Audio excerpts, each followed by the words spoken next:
সকলের সাথে বন্ধুত্ব করতে চাই, ইসলামের বাণী শোনাতে চাই। দেখছেন ভারতের বুকে ডক্টর জাকির নায়েক কি সুন্দর করে বলে, কথার মধ্যে কোনো উত্তাপ নাই, গাল নাই, গর্জন নাই, তর্জন নাই, কোনো গ্ল্যামার ছাড়া, কোনো বিজ্ঞাপন ছাড়া।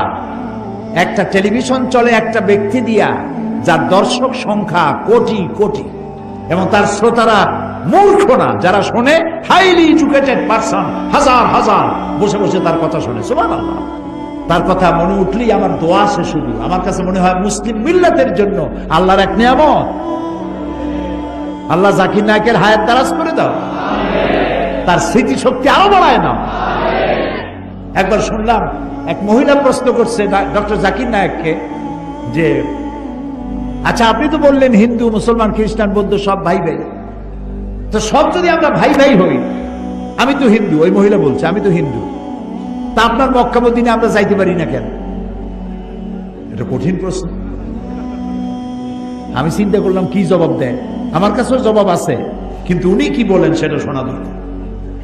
উনি জবাব দিলেন, বোন আপনার বাড়ি কই? কই তো ইন্ডিয়ায়। জন্মস্থান কোথায়? এখানে। আমার জন্মস্থানও এখানে। আচ্ছা বোন আপনি কি জানেন যে ইন্ডিয়ায় এমন এমন এমন জায়গা আছে যেখানে এখানে জন্মগ্রহণ করার পরেও সে জায়গায় আপনি আর আমি যাইতে পারি না, এরকম জায়গার নাম জানেন? কোন এরকম জায়গা থাকবে কেন? আমি ইন্ডিয়া জন্মগ্রহণ করছি, সব জায়গায় যাইতে পারি। উনি বললেন মোটেই না, এখানে এমন এমন জায়গা আছে যেখানে আপনি আমি প্রবেশ করতে পারবো না, তার নাম ক্যান্টনমেন্ট। ক্যান্টনমেন্টে আপনিও ঢুকতে পারবেন না, আমিও ঢুকতে পারবো না। ক্যান্টনমেন্টে ঢুকবে যারা নিরাপত্তার দায়িত্বে, দেশ রক্ষার দায়িত্বে যারা আছে, যে কোনো মুহূর্তে ডাক দিয়ে পড়ে জান দেওয়ার জন্য, রক্ত দেওয়ার জন্য, জীবন দেওয়ার জন্য ঝাঁপায় পড়বে, সেসব সেনাবাহিনীর জন্যই ক্যান্টনমেন্ট তৈরি করা হয়। ওখানে আপনি আর আমি যাইতে পারবো না। ইসলামেরও একটা ক্যান্টনমেন্ট আছে, সেটার নাম মক্কার মদিনা। ওইখানে ওই সব লোকেরাই যেতে পারে যারা আল্লাহর জন্য জান দিতে পারে, মাল দিতে পারে, রক্ত দিতে পারে। প্রিয় বোন, আপনিও যেতে পারবেন। আপনার পাসপোর্টে একটা ভিসা লাগান, ভিসার নাম লা ইলাহা ইল্লাল্লাহু মুহাম্মাদুর রাসূলুল্লাহ। কালকে আপনি মক্কা মদিনা চলে যান। কি সুন্দর জবাব! আমার খালি দোয়াই আসলো যে আল্লাহ তাআলা কি ব্রেন তুমি তাকে দিয়েছো। সুবহানাল্লাহ। তো মানুষকে আপনি বুঝাবেন। আমি একবার লন্ডনে এক বাড়িতে দেখলাম সিলেটি ভাষায় ইনজিল শরীফ। আমি তো অবাক হয়ে গেলাম যে আল্লাহ জিবরাইল দিয়ে সিলেটে আবার ইনজিল বানাইছে।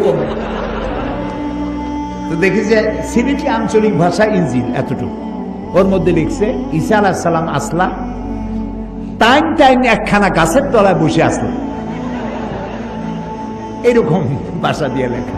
তা আমি তার বললাম, এটা কি আপনি কিনছেন? কয় না, একজন খ্রিস্টান আমার প্রতিবেশী দিয়ে গেছে। তা আপনি এখানে কত বছর আছেন? কথা প্রায় 30 বছরের মতো। আমি বললাম, ভাই 30 বছর আপনি এখানে আছেন, আপনার ঘরে ইনজিল, সিলেটি ভাষায় ইনজিল আপনার ঘরে রেখে গেল, আপনি কি ইংরেজিতে অনুবাদ করা একজন কোরআন শরীফ আপনার খ্রিস্টান প্রতিবেশীকে দিচ্ছেন? কয় না, তা তো দেয়নি। আপনি তা দেন নাই, আর স্লোগান দেন ইসলামের দুশ্মনেরা হুঁশিয়ার সাবধান। এই স্লোগান কোনো কাজের স্লোগান নয়, বাজে স্লোগান। সমস্ত মানুষের বাড়িতে বাড়িতে যান, দুয়ারে দুয়ারে যান, কোরআনের দাওয়াত